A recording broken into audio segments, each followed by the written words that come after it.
जाग अब भेलौ हो।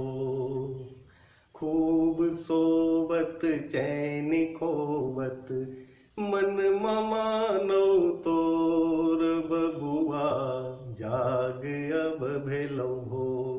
जब भी जागिए बच्चों, इस वीडियो को जरूर देखिए। छोटा सा वीडियो है, थ्रेशोल्ड एनर्जी, और बहुत आसानी से सीखेंगे बच्चों, इसकी मैं गारंटी देता हूं। तो बच्चों लिखा जाए threshold energy, threshold energy. Threshold energy को बच्चों शॉर्टकट में ET से भी रिप्रेजेंट कर सकते हैं। अब इसको समझने के लिए बच्चों हम लोग कोई केमिकल रिएक्शन को लेते हैं। तो ये रहा A2 प्लस B2, ये मिलकर बना लिया 2AB, है ना। अब कहता है कि रिएक्शन में जो मॉलिक्यूल्स भाग लेता है रिएक्टेंट कहलाता है, रिएक्टेंट, और जो रिएक्शन के फलस्वरूप बनता है प्रोडक्ट कहलाता है। यहाँ तक के बच्चों कोई प्रॉब्लम तो नहीं है। अब कहता है कोई भी रिएक्शन में रिएक्टेंट मॉलिक्यूल्स आपस में कोलाइड्स करता है, प्रोडक्ट बनाता है, इफेक्टिव कॉलिजन कहलाता है। कभी कभी ऐसा नहीं होता है, यानी प्रोडक्ट का फॉर्मेशन नहीं होता है, तो उसको इफेक्टिव बनाने के लिए दो कंडीशन से गुजरना पड़ता है। तो बच्चों इफेक्टिव कॉलिजन, इफेक्टिव कॉलिजन बनाने के लिए दो कंडीशन है। पहला है बच्चों ओरिएंटेशन,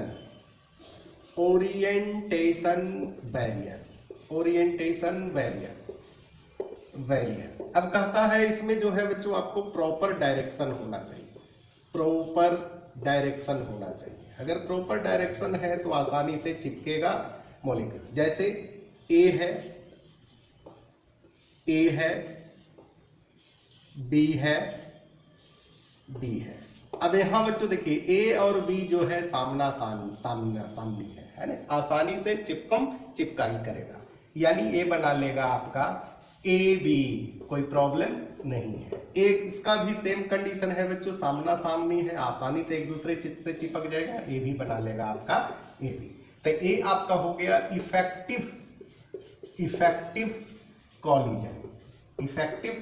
कॉलिजन। अब बच्चों इसी मॉलिक्यूल्स को अगर ऐसे ले लेते हैं, A है ना, इसी के साथ A है, B है, B है ना। अब यहां देखिए A दोनों तो आसानी से एक दूसरे से चिपक जाएगा, इसमें तो कोई प्रॉब्लम नहीं, लेकिन A और B ये दोनों कैसे चिपकेगा? तो कहता है ये जो है आपका नॉट इफेक्टिव है। अब दूसरा है बच्चों एनर्जी बैरियर।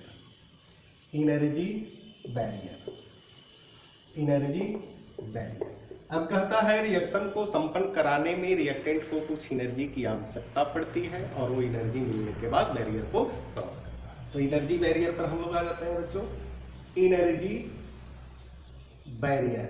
और इसको समझने के लिए क्या करना है, हम लोग ग्राफ बनाएंगे, है ना। ग्राफ बनाइए, एक लंबी और एक पड़ी रेखा देना है ना, दे दिए। एक तरफ प्रोग्रेस ऑफ रिएक्शन को दिखाना है, यानी रिएक्शन कोऑर्डिनेट, और दूसरी तरफ दिखाना है एनर्जी। इतना तो कर सकते हैं बच्चों। अब कहता है कि रिएक्शन में पहला पार्ट आपका रिएक्टेंट है, जिसका खुद कुछ एनर्जी है, और उस एनर्जी का नाम है रिएक्टेंट एनर्जी, है ना। अब यहां प्रोडक्ट है बच्चों, तो कहता है प्रोडक्ट का भी अपना कुछ एनर्जी होगा, इसको कहेंगे प्रोडक्ट एनर्जी। अब कहता है कि रिएक्शन को संपन्न कराने में इस ऊर्जा की आवश्यकता इसको पड़ती है, तब जाकर के बैरियर को लांघता है और प्रोडक्ट में कन्वर्ट करता है। तो इस पॉइंट को कहते हैं बच्चों एक्टिवेशन कॉम्प्लेक्स, या थ्रेशोल्ड पॉइंट भी कह सकते हैं, नहीं तो फिर TS ट्रांजिशन स्टेट भी कह सकते हैं। अब यहां से बच्चों ध्यान दीजिए, यहां से यहां तक ले तो इसका अपना खुद का एनर्जी है, यानी यहां से यहां तक के ऊर्जा की आवश्यकता पड़ती है। इस ऊर्जा को कहते हैं एक्टिवेशन ऊर्जा, एक्टिवेशन एनर्जी, और इसको जो है बच्चों EA से रिप्रेजेंट करते हैं। अब कहता है कि इसको तो यहां से यहां तक पूरा ऊर्जा की आवश्यकता पड़ती है, इसका खुद का ऊर्जा प्लस इतना ऊर्जा, इसको कहते हैं थ्रेशोल्ड एनर्जी। यानी थ्रेशोल्ड एनर्जी बराबर हो गया एक्टिवेशन एनर्जी और प्लस रिएक्टेंट का एनर्जी। अगर एक्टिवेशन एनर्जी आपसे पूछेगा तो बस इसको पलट दीजिए, threshold energy minus reactant energy. यही है बच्चों आज का छोटा टॉपिक। इसी के साथ